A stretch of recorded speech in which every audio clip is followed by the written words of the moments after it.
Alors, on va maintenant s'attarder à la construction et aux propriétés des listes.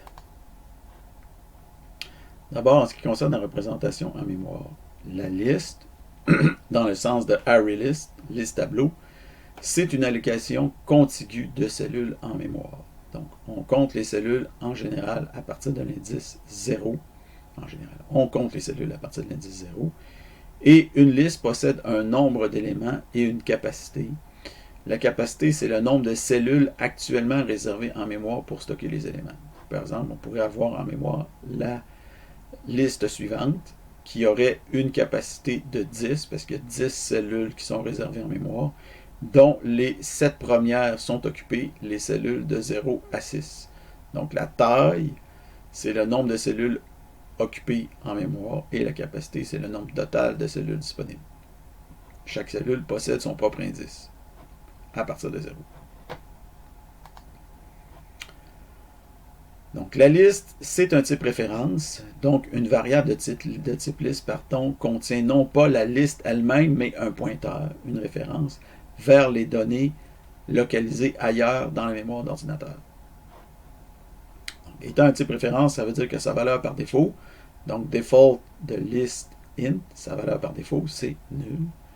Et ça veut dire que si on fait le type of, puis on prend le isValueType, ça va nous sortir false, parce que c'est pas un type valeur, c'est un type référence. Donc ici, on a une représentation, la cellule mémoire contient un array list, par exemple. Ça, c'est une représentation d'un array list Java, parce que souvent, ce qu'on retrouve comme dessin sur Internet, c'est des dessins de code Java, parce que le Java est, disons, le C# est quand même très populaire, mais le Java a été, disons, encore plus populaire dans le passé, et on retrouve souvent du matériel pédagogique en Java plus qu'en C#. Donc ici vous avez un exemple là, de pointeur d'un array list vers les différentes valeurs qui sont en mémoire. Alors pour ce qui est de la création et des propriétés count et capacity, donc voici comment on peut créer une liste en C#. Donc, par exemple, on a une variable list égale new list int. On met ici la capacité 10 et on spécifie ses éléments. Donc, 10, 40, 70, 21, 40, etc. Ce qui va nous donner une liste qui compte en fait, c'est cette liste-là ici qu'on instancie. Donc, on crée une liste qui possède exactement la structure, si vous voulez, que vous avez ici. Donc, il y a une capacité de 10 et qui possède cet élément. Les éléments que vous avez ici, on les crée. Donc, c'est comme ça qu'on a créé la liste. Et après ça, on affiche certaines données à propos de cette liste-là. Donc, on affiche son count, qui est 7. On affiche sa capacité, qui est 10. Et finalement, on affiche ces éléments en faisant un string.join pour aller afficher ces éléments, donc 10, 40, etc.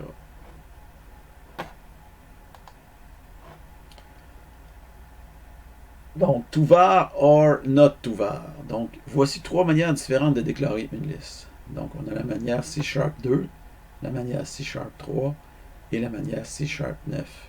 Donc, en C#2, vous étiez obligé de spécifier list int comme nom de la variable, comme type de la variable, et new list int pour instancier la nouvelle liste. Ça, c'est C#2. En C#3, vous pouvez utiliser le mot-clé var. Donc, pas besoin de répéter list int ici, ce qui fait économiser quand même quelques touches. Okay, il y en a qui diraient que ça ne vaut pas la peine de faire ça. Moi, je pense que ça vaut la peine dans un cas comme ça. Ensuite de ça, on a la manière C#9 qui est encore plus courte, où est-ce qu'on n'a même pas, si on spécifie le type de la variable, comme on voit ici, on n'a même pas besoin de spécifier le type du constructeur. Lorsqu'on appelle le constructeur, on a juste à faire new et à nommer l'argument ici. En fait, c'est exactement la même chose qu'à la ligne 2, mais on n'a pas besoin de mettre list int. Ce qui fait encore plus court que la version C#3. Donc, personnellement, moi, je vous recommande les formes C#3 et C#9.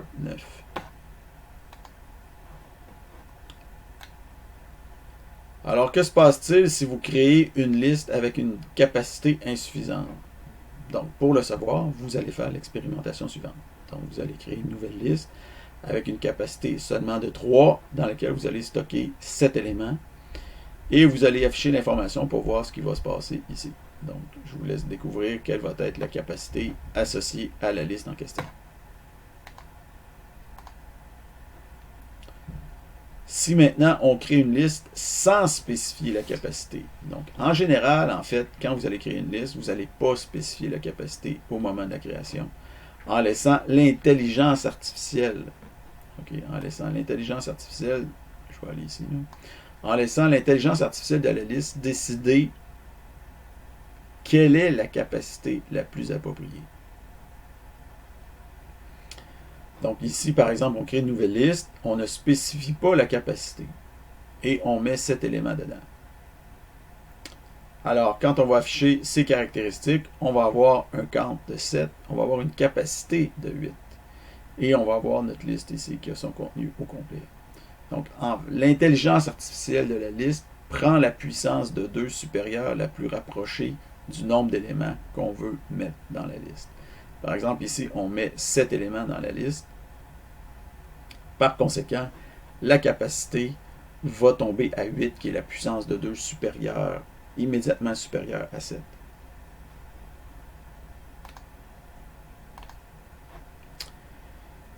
Une autre chose intéressante, c'est d'apprendre qu'une liste initialement vide possède une capacité de 0 par défaut, c'est-à-dire qu'aucune mémoire n'est préallouée pour stocker ces éléments. Donc ici, quand on se crée une liste vide, le count c'est 0, la capacité c'est 0. Donc il n'y a aucune mémoire allouée par défaut pour la liste.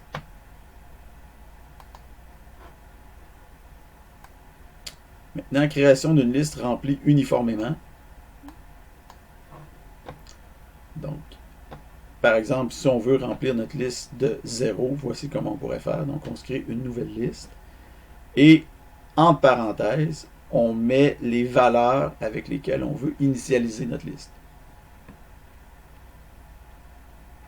Donc, dans ce cas-là, on fait un repeat de la valeur 0 10 fois. Donc, on répète 10 fois la valeur 0 et on initialise notre liste avec cette répétition de 10, 0, ce qui évidemment va nous donner une liste qui contient 10 fois la valeur 0 avec un count de 10 et avec une capacité de, je vous laisse deviner laquelle. OK.